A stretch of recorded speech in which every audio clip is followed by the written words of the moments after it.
Hey,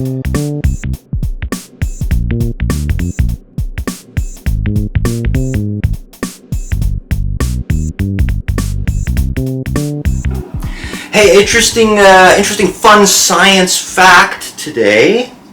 There is, in fact, a monster living under your bed. What do you think of that? There's no monster under your bed. You're right, there's no monster under your bed. Guess what we're talking about? Toucan!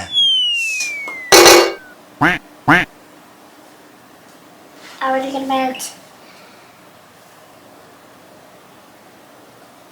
teeth? Teeth?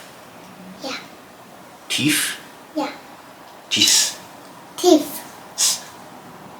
Teeth.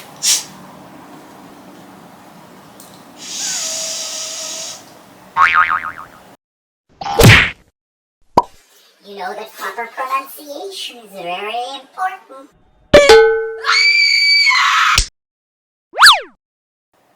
No, we're not talking about teeth. We're talking about fire. Fire!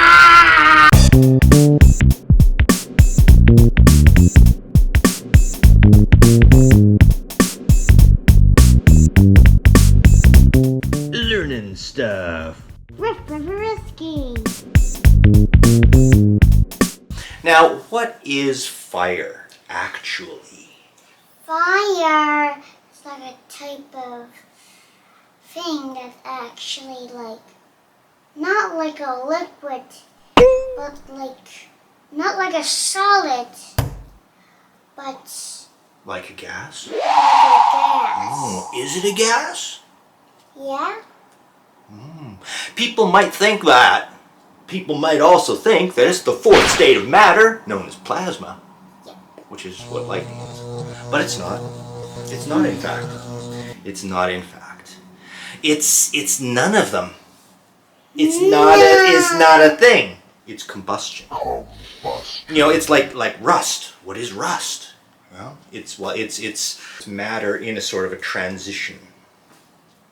Okay, so it's not actually a thing. It's different.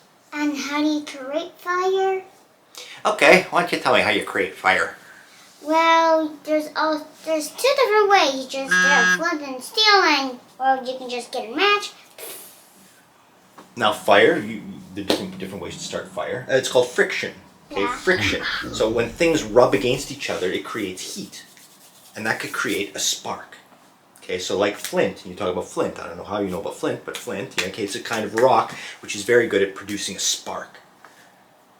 Okay, and once you got the spark, then fire can start. How is fire important to early humans?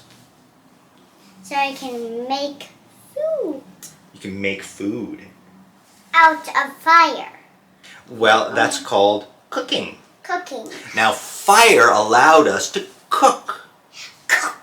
Which kind of brings us to another kind of fun topic of why do we cook food? Why do we cook food? What's the good thing about cooking food? Cooking food changed early humans into modern humans. Now, what is the good thing about cooking food? Why do we cook food?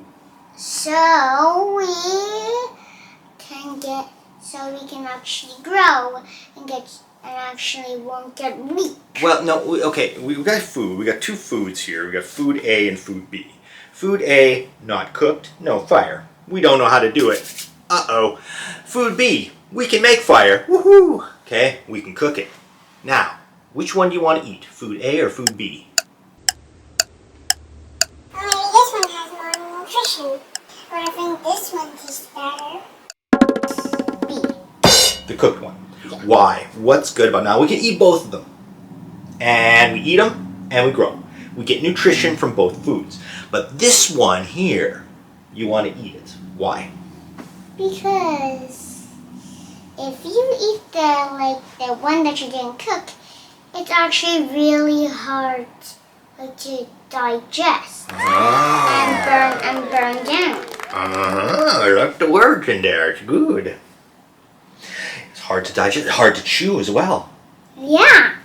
Okay, so it helps to make food easier to eat and easier to digest. So when we were the the monkey men, we have big stomachs. Like if you look at a chimpanzee's body got a big stomach. Okay, because they had to put a lot of energy into digesting the food. But once we could cook the food, we didn't need bodies that had to digest food in such a brutal way. So we didn't need the big stomachs. So it made it much easier for us to walk upright.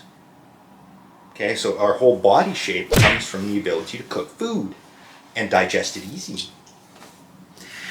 You know some stuff, that's pretty good. Fire did other things for us too. Didn't just cook food. What else did fire do to help those early monkey men? To also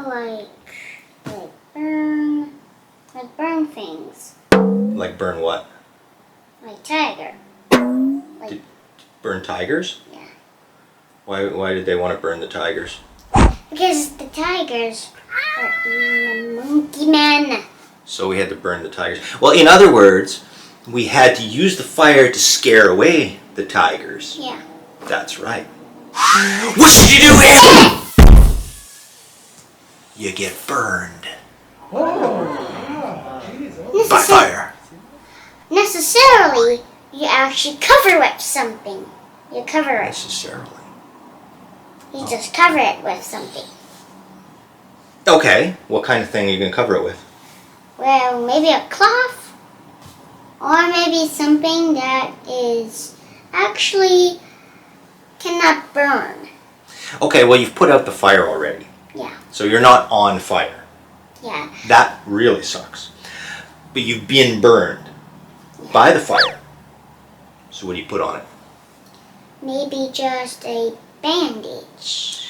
Well, yeah, you might want to treat it with something too. Yeah. Maybe some ointment. Maybe some ointment. And then you put on a bandage. You put on a bandage later to protect it while it's healing. Yeah. Yeah. But also, if you run around and try to cool it down, it will just get worse and worse. Because the fire will get bigger and bigger. Because? The fire needs oxygen so it can get bigger. Okay. And no oxygen makes it smaller and smaller. That's right. Fire and oxygen, they are good buds. They like to hang out. Yeah. Fire and oxygen. They're like fire and oxygen. That's a wrap.